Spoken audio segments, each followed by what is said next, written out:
Morena, kia ora tātou no mai haere mai. On behalf of Trust, Democracy and COI2, the Center for Informed Futures, I welcome you to this conversation on democratic innovation, why we need it and how to do it. My name is Anne Bardsley. I'm the Deputy Director of COI2. In the background, we've got our friends from Trust Democracy, John Pennington and Simon Wright, who are going to help with curating the questions. Please use the chat function for questions. We've got a lot of people registered, and I'm sure a lot of interest in what our esteemed speakers have to say today. They're each going to speak for 15 to 20 minutes, and then we will turn over to a Q&A, and we do want this to be quite conversational. We suggest that you might want to use speaker mode because we don't have the audience cameras on. So you can turn directly to your speakers, and who I will introduce now. We've got Art O'Leary, who's the Chief Executive at the Electoral Commission in Ireland. He's overseeing electoral and wider democracy matters, but has been involved in many citizens' assemblies so far.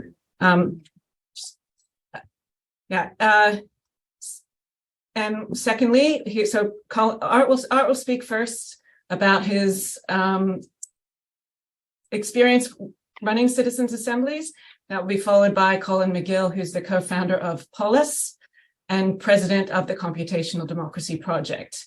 Polis is an online tool to gather open-ended feedback from large groups. We've been experimenting with it here in New Zealand and want to see what else we can do with it in the near future. So I will turn over first now to Art to give us some words on his experience. Thanks. Many thanks, Anne. It's a great pleasure to join you here from Dublin, Ireland, where for you guys it's last night. So greetings from Tuesday night in Dublin. I'm going to talk a little bit about citizens' assemblies and the Irish experience. You know, there is no doubt in anybody's mind that citizens' assemblies have transformed the way that Irish people and the Irish political system deals with policy development and dealing with intractable political problems. But I'm going to start off at the very beginning, where I was sitting at home on my sofa watching reruns of The West Wing at 11 o'clock one night, and my phone rang, you know, and my heart sank because I don't know about you guys, but nobody rings me at 11 o'clock at night to say they're having a good day.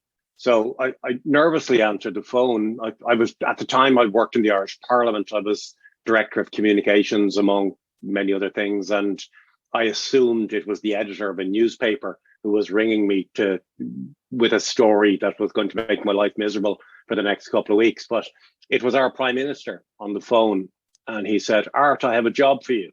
And I said, "It's going to be a short conversation, and I have a job. Thank you very much." And he said, "No, we have this thing. It's called the Constitutional Convention, based on the principle of a citizens' assembly. It's never, ever going to work, but it's in our programme for government. We said we'd do it, so we have to do it." And I said, "Well, I've never heard of it. Tell me a little bit about it." And he said, "We're going to put 100 people in a room, and we're going to ask them a whole pile of questions, and they're going to give us some answers." And I said,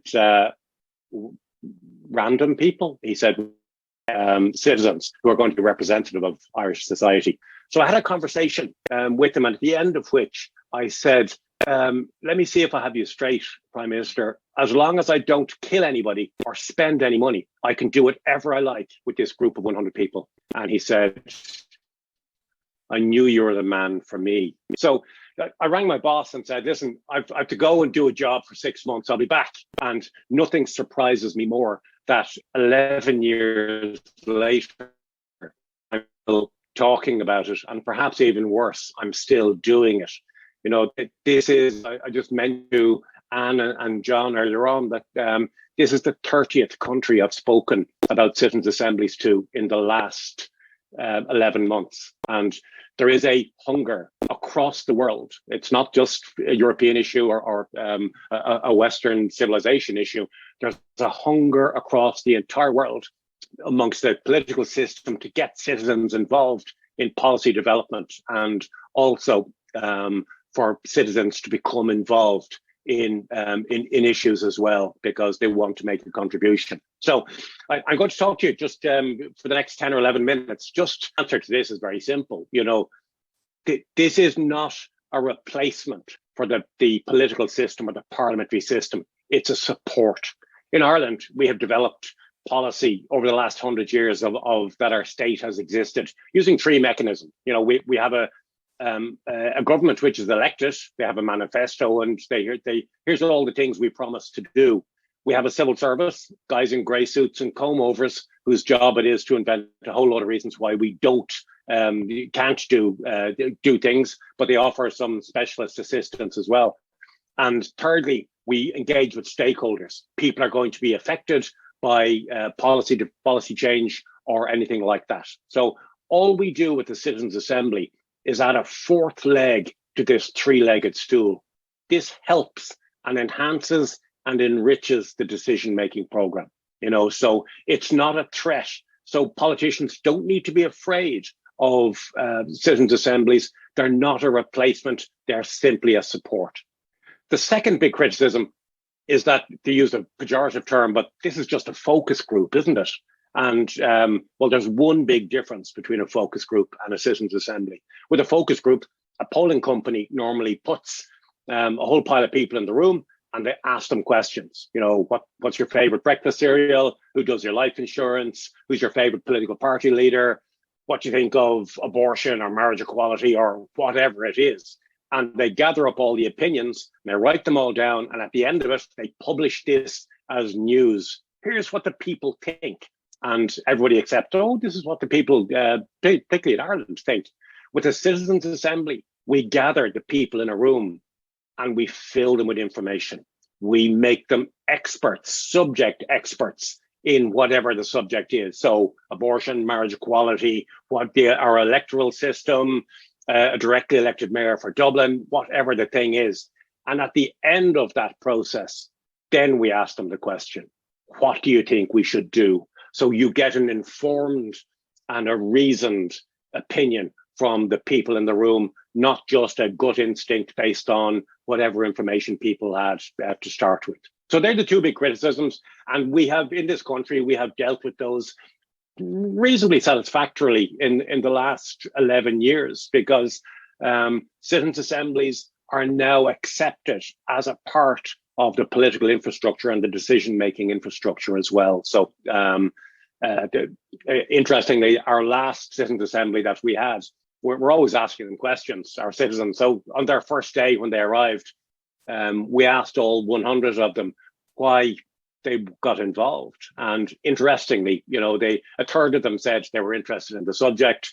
1/3 said that they wanted to make a contribution to public service. And the final third, which was fantastic from my perspective, was the citizens' assemblies are a way that Ireland has of getting hard jobs done.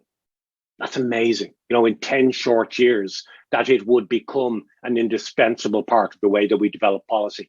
And we have the unedifying spectacle in Ireland of fights within the political system to over the order in which we're going to deal with citizens' assemblies. You know, there's a row. No, I want my issue taken first before your issue, because they know that this is a way of achieving outcomes.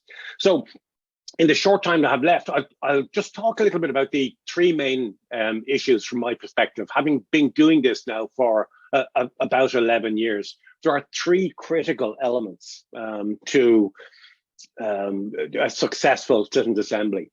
And one is the first one, always above everything else, the representativeness of the room. The room has to be the same as your society. So, I mean, some of this stuff is easy. We call it Ireland in one room. So we have 51 women and 49 men, because that's the way the population breaks down in this country. We have 28 people from our capital city, Dublin, because that's where 28% of the population live. We have 11 people between the age of 18 and 24 because that's the proportion that we have. But we also need to capture a wide variety of other factors.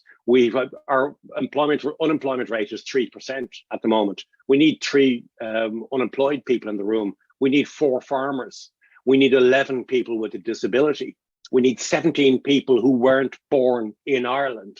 And we work really hard. We deal with social class. We know their occupations. We know where they live. We can make a stab at social class as well. And slowly but surely, we build up this representative sample. And probably our greatest example of the success of this was in the abortion Citizens Assembly, where they looked at this very, very sensitive issue.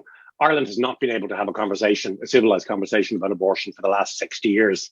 And so it was kicked off to a Citizens Assembly without much hope of achieving success. But anyway, we had a very respectful conversation, 5 meetings, weekend meetings over 6 months. And at the end of this process, where they heard from doctors and lawyers and the Catholic Church and medical personnel and women's groups and a whole variety of stakeholders here, our 100 citizens voted to recommend a very, very liberal regime of abortion, which shocked the political system and shocked the media. And they said, well, citizens' assemblies don't work. The Irish people will never go for that. So the citizens in the room voted 67 to 33 in favor of this regime. When the question was put to the Irish people in a referendum, the result was 66-34. So that says 2 things. One is that that room was absolutely representative of the Irish people. But more interestingly, from my perspective, is that the Irish people were way ahead in their thinking of the political system, and this happens. The behavioral economists among you will know this as the wisdom of crowds. In the recent pandemic, Irish people were wearing masks on public transport months before the government told them that they had to, because they looked at the evidence and they said, well, I'm going to protect my own health and protect my passengers, and I'm going to wear a mask. And then when the government came along 6 months later and said, you're going to have to wear a mask on public transport, we laughed. We've been doing it for a long time. So sometimes the political system isn't on top of these issues in the way that they could or should be. So representativeness of the room, absolutely critical. Whatever your issue, whether it's a small community or a national question, your room has to look like your community. The second question, or the second issue, is the issue itself. Not every subject is suitable for a citizens' assembly. Normally, we would need a big, meaty issue with a number of policy options, a variety of possible solutions to this challenge. And for instance, in the current climate, a country might look at whether you would use nuclear power as an energy source, and that would be legitimate. Would you ask a room full of randomers to design you a nuclear power station? Probably not. So you have to be very careful about the issue that you select. And our political system, because of the success of citizens' assemblies, said, whoa, here, citizens' assemblies, they can solve everything.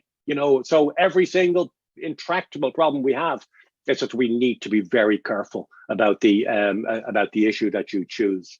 The third issue that you need just to bear in mind is what happens afterwards. I mean, in Ireland, we're quite good at this, in the way that some of the big failures all across the world happen because people make rash promises. The first French Citizens' Assembly, where President Macron, he had a Gilets jaunes problem, and he decided to create a Citizens' Assembly to look at the issue of climate change. And he said, well, listen, you all go off and think of this issue and send me the recommendations and I'll go and implement them. And then when they completed their work, 150 citizens spend 18 months, and they sent a report to Parliament and to President Macron. And he said, whoa, I can't do that one. And whoa, this one is just impossible. I can't do that either. And no, I'd never get away with doing that.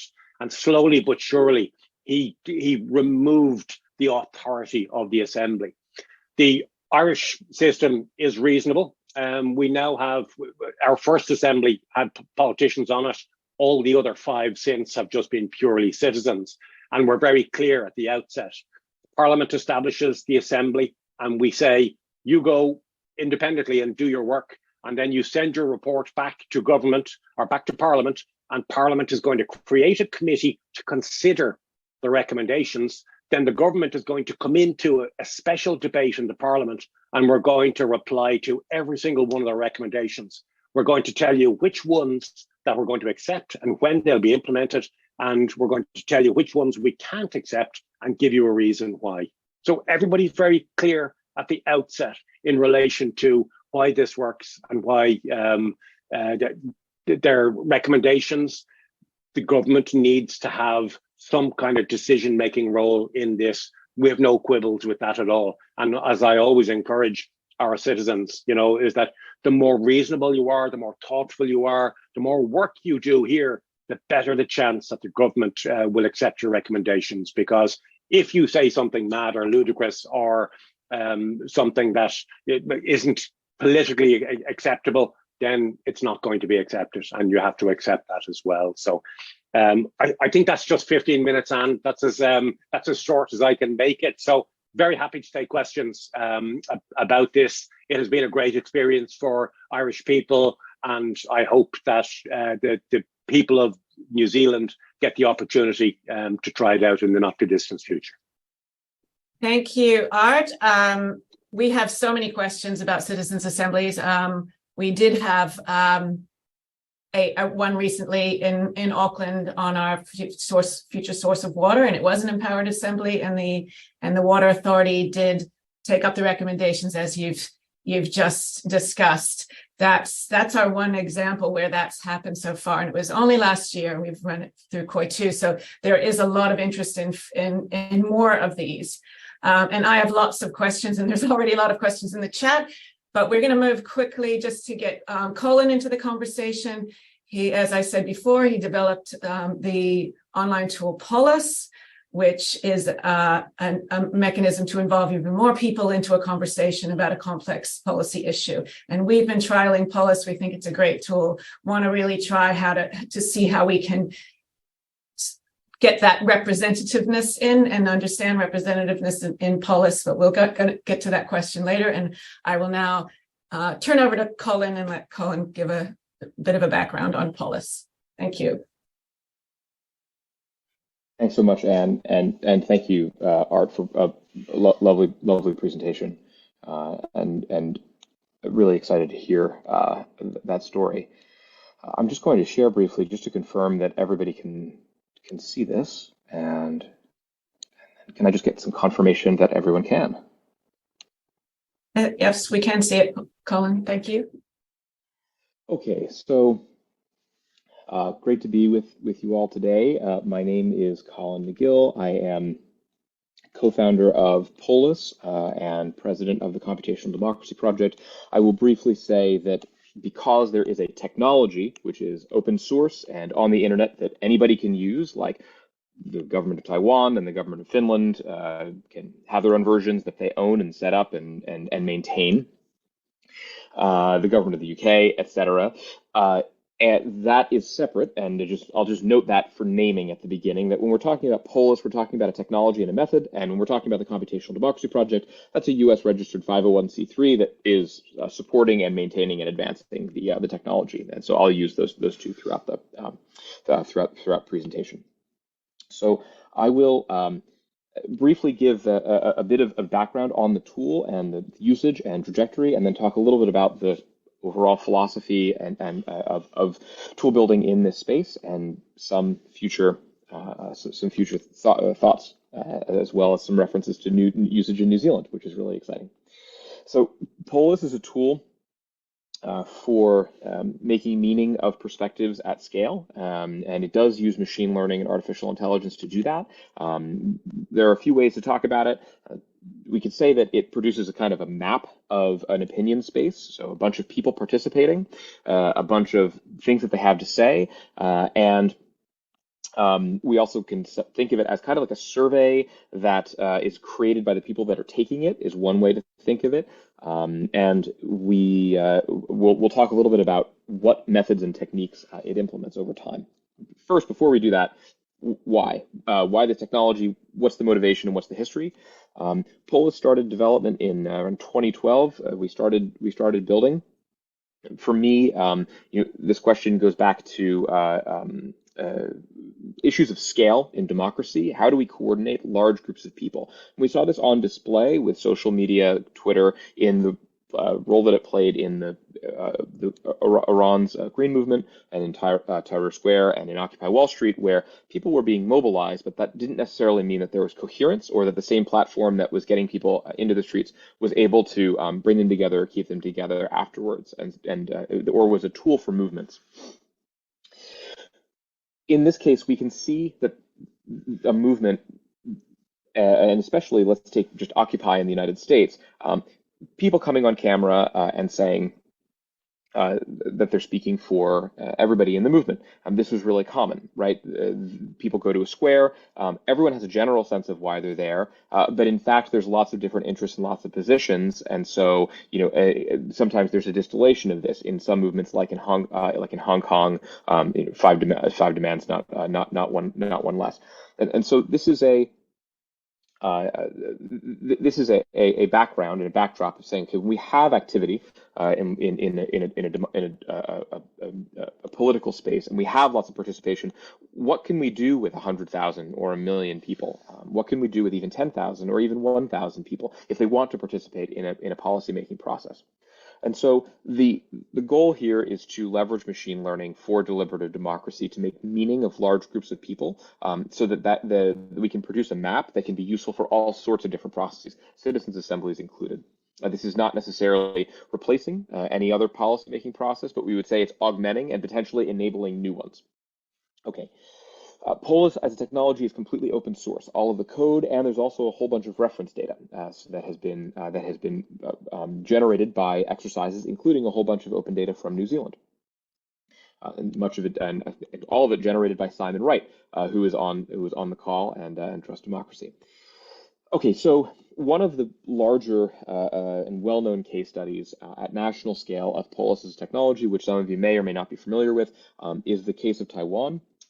In Taiwan's usage of Polis was specifically geared towards technology policy. And this is amenable because if we want to have lots of stakeholders and we want to enable new forms of policy making and processes which operate at nation scale and must move faster, if a venture-backed company is like Uber or Airbnb is coming into a country, then they may change the housing system or the transportation system overnight.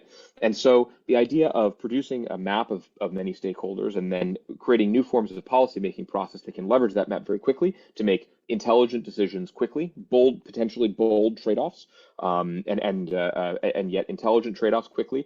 This was seen as a good kind of testing ground and proving ground for new technology-enabled policymaking processes. And so Uber was in Taiwan, in the case of Taiwan, regulated through a process called V-Taiwan. And V-Taiwan leveraged Polis to initially engage thousands of people across the spectrum of taxi drivers, in this case, a spectrum of stakeholders. Taxi drivers, riders, Uber drivers, the general public, policymakers, the companies themselves, and the representatives. And the results of Polis in this case, and the consensus that was generated within the platform did go through and become law. And so this became a very well-studied example, since there was a kind of generative process by a lot of stakeholders that then, and I'll also mention maybe wisdom of the crowds here is a good reference for that, did become then through a consensus metric and mechanism, which I'll discuss in a second, did become law. Polis has been used after Taiwan in a number of case studies, including New Zealand, recently used it by the UNDP, United Nations Development Program in Pakistan, Bhutan, and East Timor. There is in this case, see a number of politicians in tuk-tuks with iPads engaging youth, going around the city, and they'll have a conversation. new statements or new dimensions that come up go into the conversation, then everybody on every iPad can participate, and then there's a conversation that comes out the other side of that, which is where there's meaning being made, which is greater than any individual and any individual conversation which has happened across all of them, and then that can also be shared out more widely over social media channels for a conversation. And that's language that we generally use to discuss an individual Polis conversation, which is usually on one topic with one target population. Okay, so the system itself, you can see a screenshot here. In Polis, participants who come to participate in the conversation can share a statement that's optional. Usually about 1 in 10 people will share statements. And then everyone who participates, you participate by agreeing, disagreeing, and passing on statements which have been produced by other people in the conversation. So what this does, just stay here for a second, what this does is it does not allow, it's a structured reply. It doesn't allow anyone to reply to anybody else directly. All of the statements which are submitted go into a growing pool of statements, and then they're shown semi-randomly to everyone in the conversation so that they can react. And that structured reaction is effectively what we're then doing statistical analysis on. Okay, so other use cases beyond UNDP within government, in this case, I'll point at the UK's Policy Lab, which has used it with a couple thousand plus civil servants inside of the government on designing policy design. And I can also point towards usage outside government. And in this case, there's an interesting story here. Anne Applebaum in the Atlantic pointed towards Polis that pointed specifically that Twitter should attempt to use Polis and Polis-like methodologies to address misinformation. Twitter, after this article came out, did in fact reach out to us. This was before the acquisition and under the previous Twitter's previous leadership. They did launch a program called Community Notes. Maybe some of you have seen Birdwatch. It was previously called Birdwatch, then called Community Notes. It is built on Polis's methodology and algorithms. They have a paper which cites Polis, which I'm happy to share with everybody here, and that was covered in Wired. There was some discussion about that. And so there's also some opportunity here to talk about what does it mean to scale these systems up, these kinds of systems. Community Notes is a Polis-like system.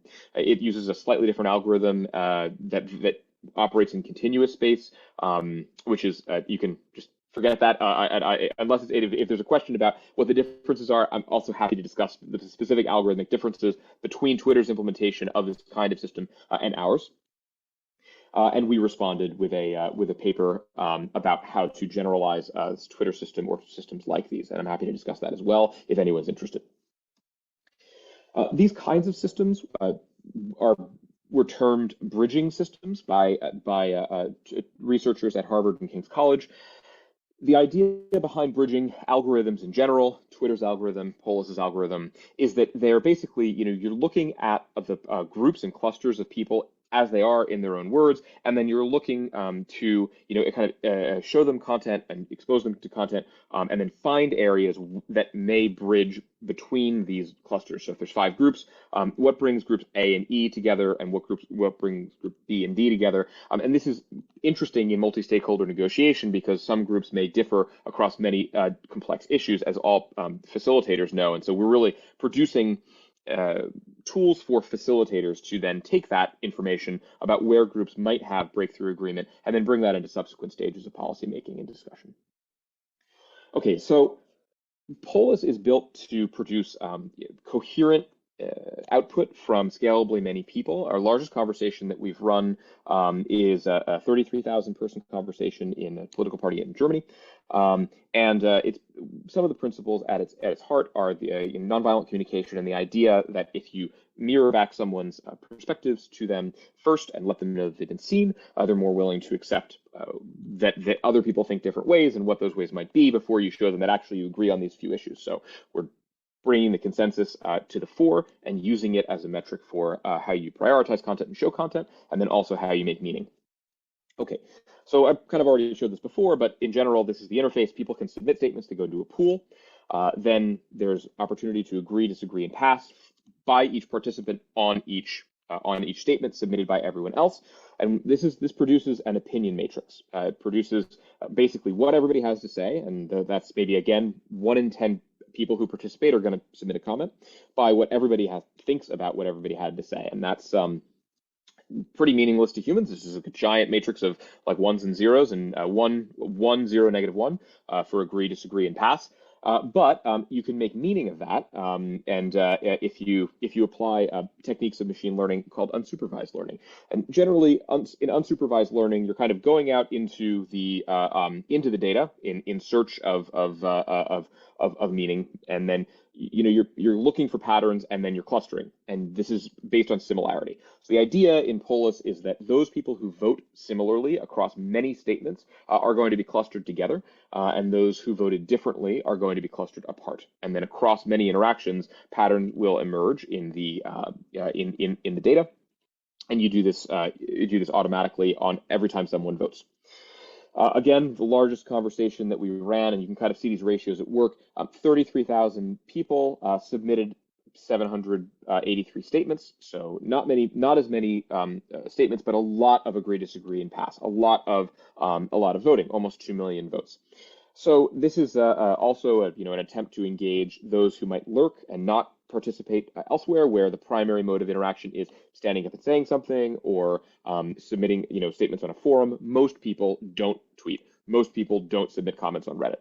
Most people will, but people will like and upvote and things like that. Okay. So I'm just going to, another principle here at work is like distance, and having in-person things versus online things. As we move to more online mediums of communication and more online forums, can we show that there's, in this case, in a national conversation on media and visual arts and careers in visual arts over time, can we show that there's the geographic distribution is better off in we're reaching people in more distant areas, in this case in Canada, than we would otherwise if we asked people to show up in person. Okay, once again, we kind of see way more people willing to click agree, disagree, pass than they are to write. The number of actions with writing is a heavy and high thought process. Agreeing and disagreeing and passing is a kind of low effort process. And so you combine these things, and that's part of the strategy. And comment boxes in general don't get, they might get 577 statements, but they won't get, necessarily the numbers of people and the numbers of votes, especially, is what we're really trying to differentiate against many existing government processes of just, having a comment box or a submission form. So to the degree to which this is producing much more data and much more meaning, it's meant to be and intended to be an input to deliberative processes. In this case, we can point at policymaking processes like in Canada, or new forms of online participatory forums like in Taiwan. Okay, some limitations to a system like this: the number of comments in the system, as you can have, for instance, 1 million people vote on 10 statements, but you cannot have 10 people vote on 1 million statements. So the number of comments in the system is a limitation, and so that's something that is an active area of research and development for us. Voting asynchronously means that as you proceed through the conversation, over time, if it's open for 2 weeks, some people that participate in the beginning might not come back at the end. And then also integrating and summarizing results is also a specific challenge. Okay, so what I want to end on here in this is that the history of computation is bound up with counting statistics about populations, and in this case, it's the Hollow Earth electric counting machine. This was for census data, and also UNIVAC was for census. The government was trying to do millions of operations continuously. Government invested in foundations of computing during and after World War II, before, during, and after World War II, and so. There's an incredible book that came out recently by Jill Lepore on the history of political, effectively data brokering and simulating and predicting elections, and the way in which that led to modern, election voting and electioneering in the United States. this particular story, I think, is very timely because it gets at the foundations of something we kind of take for granted at this point, which is that there are giant opinion polling organizations. These giant opinion polling organizations are attempting to measure the population, predict the votes, predict which votes matter, and then go through a process of advertising to them.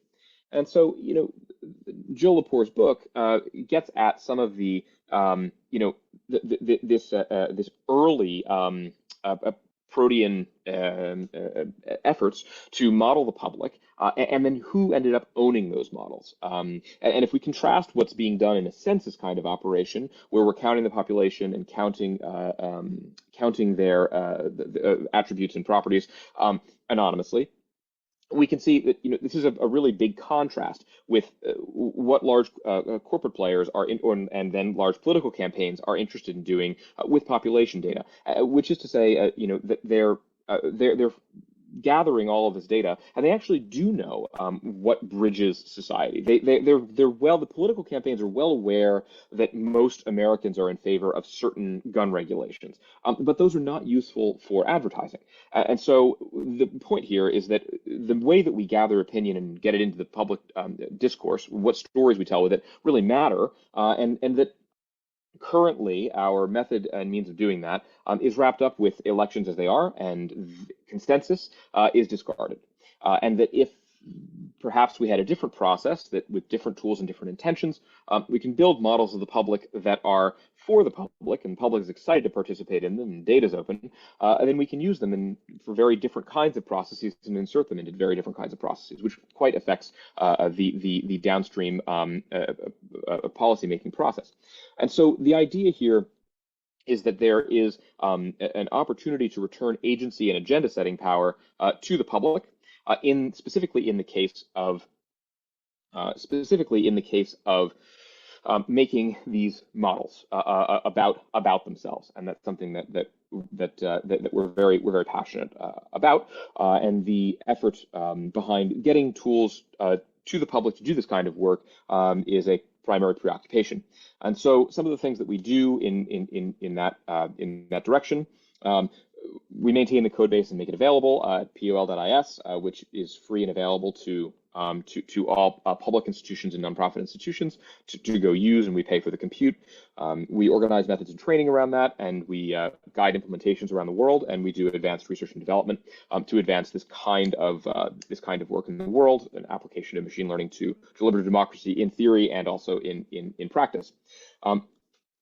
I believe this is a generational opportunity to transform policymaking because as data gets worse, because people check out, because the data is gathered through exploitative means for exploitative reasons, there are permissionless ways to begin to think about data differently and to think about the tooling ecosystem for gathering data differently, and the entire effectively life cycle of political data in democracies. And so I think that this is an area where I'm also happy to talk or field questions about how we might look at both the policymaking processes and also the kind of data all the way through. There's a system level aspect there.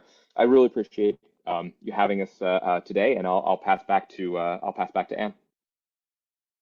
Well, thanks for that. That was a very intense introduction to Polis, and I hope people, we have so many questions in the chat. I think we could have a whole additional hour on this, but we only have another 20 minutes, so we'll try to get through what we can.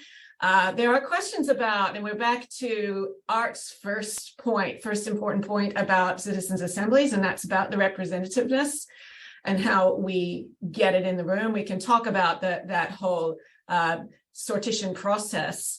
But it's also a question for Polis, where it's open to thousands of people, and can it be hijacked by interest groups? And on a small scale, we have seen that happen a little bit, that it can skew the conversation depending on who is participating, because it's quite open, as opposed to a citizens' assembly, which I can speak to, which uses a very strict sortition method to ensure that that participation is representative, and in some cases will actually sort on, whether they have an advocate for a certain position or not.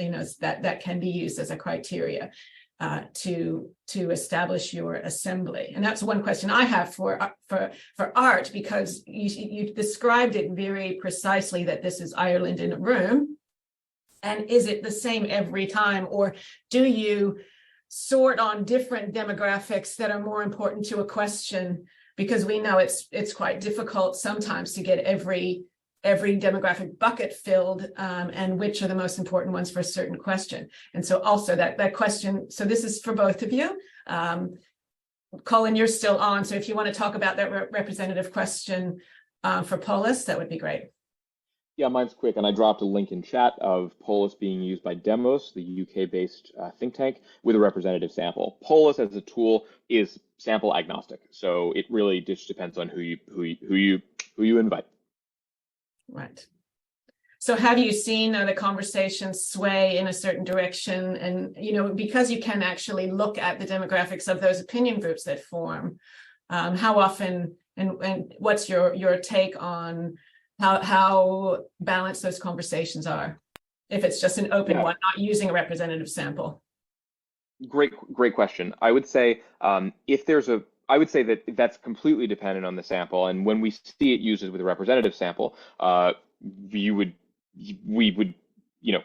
get what you would expect. And if it's with for instance, in the case of Uber, Uber invited all of its drivers, and they blasted out messages. It's important to remember, though, in the case of Polis, I think what you're doing is you are attempting to map those stakeholders. So anybody that gets invited is going to be mapped. And so we don't necessarily, if there's a smaller group or a smaller number of people with a distinct opinion group, that's something that will show up and be mapped.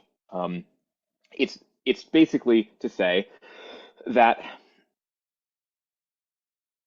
when Uber did that, and when Airbnb did that, those people showed up as citizens as well. We have seen attempts by, in that case, a corporate actor to send 1,000 people towards the tool, but when they showed up, they participated as citizens in a conversation and they weren't necessarily on a corporate message or agenda. I would say it was useful, though, to have the population and to have it mapped. So I think, there's two ways to use it in general. It should be a stakeholder way. It's more of a snowball sample of trying to get as many stakeholders in as you can, versus a random sample and representative sample. Those are the two most effective ways I've seen it used.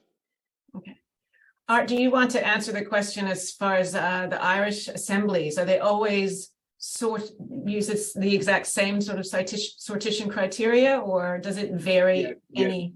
Yeah, no, it's exactly the same, because when you're looking at marriage equality, you don't necessarily want more gay people in the room, because particularly these issues are going to be put to a referendum of the Irish people as a whole. And for it to have any value at all, it needs to be representative of society. So every time we have a census, then obviously things change, but we use the same sortition criteria all at the same time. Can I just quickly go through? There was a number of questions in the chat about how we select our citizens, and I didn't spend any time on this in my initial conversation. Our Prime Minister writes a personal letter of invitation to 20,000 randomly selected citizens. So we use our National Postal Service database to identify random households based exactly on the population in our country. So 20,000 people get a letter saying the government has a problem, will you come and help us solve it? And the most recent one was drug use. We've done biodiversity loss, we've done climate change, abortion, marriage equality, all of these things. And the normal response rate internationally is something between 3 and 5%. So you would think that about 1,000 people would reply, from which we would select our 100, and that's how we do it. Our most recent Citizens Assembly, the one on biodiversity loss, we had 2,500 people reply. 13% of the population who received this random invitation put up their hand and said, please, I'd like to be involved. It gave us in the chat. Yeah, yes, we do pay our citizens for their time. It's very important. Yes, we do pay for childcare because we recognise that particularly women between the ages of 25 and 44 find it impossible to get away because they have childcare arrangements. So we allow them bring their families to the hotel and bring their husband and a partner, whatever it is. Or else if a grandmother or a partner is at home minding kids, then we give them a few quid just to acknowledge that there is a value in having parents there as well. It is very difficult. Some people, particularly in the hospitality sector, find it very difficult because weekends are their busiest time. So waiters, waitresses, people working in minimum wage jobs, weekends are like Christmas Eve for them. So we do our best as well. I've been called upon. I always treat the 100 citizens as these are my children. This is my family now for as long as they're with me. So I have rung their bosses to say, this person needs a weekend off. Happy to do double shifts during the week. Please go and arrange it. Your government thanks you for your service. And I've arranged letters from our Prime Minister to thank them and all sorts. We do whatever we can to get the room to be representative. And it's where most of our effort goes into. Yeah, I know that that's a really big part of getting the assembly to work and that personal touch too. I mean, I think the fact that your letters are coming from the Prime Minister probably carries a lot of weight. But was your first citizens assembly? Have you found that this has grown and it's easier to get people to agree now that they understand that the importance and what these assemblies do and mean? Because we're way at the starting place where people don't really know what they are. So it's much harder to get people to say, yeah, I'll do that. I mean, although people are interested, it's a harder ask. And have you found it becoming easier? Yeah, it's impossible. When I was designing the original system back in 2012, I had hoped that this was going to be like Willy Wonka's golden ticket, that people will be waiting at home for this invitation to arrive. Our first citizens assembly, we used the polling company, and we got them to knock on doors, and you turn up in the main street of Ballygo backwards. And my job here is to get a 65-year-old man and a 23-year-old woman. And I can't leave this town until I have these people. 1 in 40 people said yes when we knocked on doors, because you can imagine, out of the blue, someone knocks on the door. Hello, I've got a fantastic opportunity for you. You can spend a year of your life for no money. We didn't pay them the first one, for no money to in a room with 99 other people to answer some questions that the government wants you to answer. And I've got calls from our police service, because some people thought that these were burglars, casing the joint rather than a polling company, because the idea was so preposterous that what is this thing, citizens assembly? But now the most recent one, where we had a response rate of 2,500 out of 20,000, said that they wanted to give up 6 weekends in a single year in order to do this. We stay in a nice hotel, we feed them well, we treat them really well, and they feel they're making a contribution. This is about making the experience as warm and as comforting for people. They have to want to come the next time. Yeah. I mean, there are different scales that you can do this, and the Irish ones are so commendable. If we to be able to span that over a year, and so there are full weekends that you use, I guess, that is not a small undertaking. And we are looking at how there's a lot of interest in, can you scale back these processes, and what kind of power do they have if you can do them on a smaller scale. So we're working on that. We're also working on the question of what does it mean to localize this process? And do you think that there's anything specific about the Irish culture or that you would modify or think wouldn't work elsewhere? Because we have specific issues here in Aotearoa with our treaty obligations that make it a different conversation sometimes. So we're trying to work through that, but any advice would be most welcome. Yeah. Listen, I mean, it's the three issues: the representativeness of the room, of the community that's supposed to answer the question, the issue that you select, and how you deal with the outcome. In my experience, I've been to your country a couple of times, and in my experience, New Zealand is the place most like Ireland, outside of Ireland. If it works for us, it'll work for you. I have no doubt about that as well. So, but listen, happy to answer any questions or to be of assistance as you're doing this. Interesting. I spoke in July of last year in New York, in upstate New York, about citizens' assemblies to a room of American politicians, and I mean, it was a profoundly depressing experience, you know, because their society is so divided on some of the big issues, you know, Roe versus Wade, you know, healthcare, gun control, racism, discrimination, all of these big issues, which you would think might be suitable for a citizens' assembly. But the real successes were happening at a community level, you know, at the small communities all gathering together and say, locally, we have a problem that we need to solve. And my favorite one was 3 small towns in upstate New York. Each of them had a very small hospital, none of which was working very well. So the health authorities decided that they were going to knock down the 3 hospitals and build 1 hospital. And they created a citizens' assembly to select the town who was going to have the hospital. You know, so every citizen wants, it needs to be in my town because healthcare, et cetera, et cetera. So they spent time in a room and they looked at the issue from all perspectives, where doctors and nurses want to live, transport arrangements, the site, venue, and access, and all of these things. And they came up and they made a recommendation, and it worked fine. It was beautiful. So the in a place where the big issues are really very difficult politically, perhaps the best way to start is at a grassroots community level, where you can see the power of assemblies. And as I always say, nothing succeeds like success. You know, if people see that this is something that can work to deal with difficult problems, then they'll go for it. That's great, and I agree.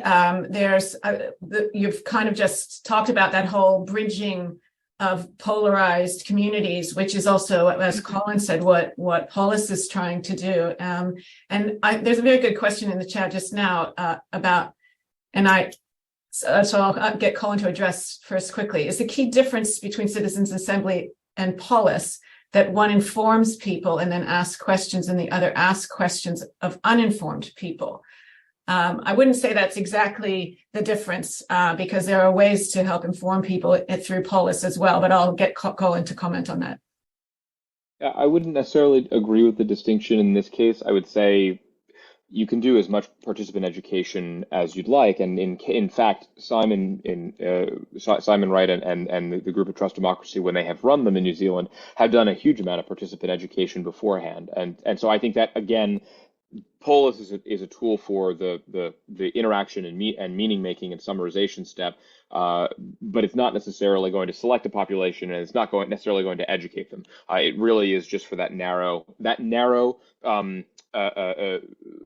role, and it seeks to play a relatively narrow role where you want to put some thousands of people through something at a relatively minimum amount of time and make quite a lot of meaning out of it. And I think that I would contrast it mostly with the level of commitment. I think that's actually one meaningful way to differentiate them, and in attempting to engage thousands or tens of thousands of people within, you know, a matter of 15 to 30 minutes, then there's going to be necessary trade-offs to what the output is.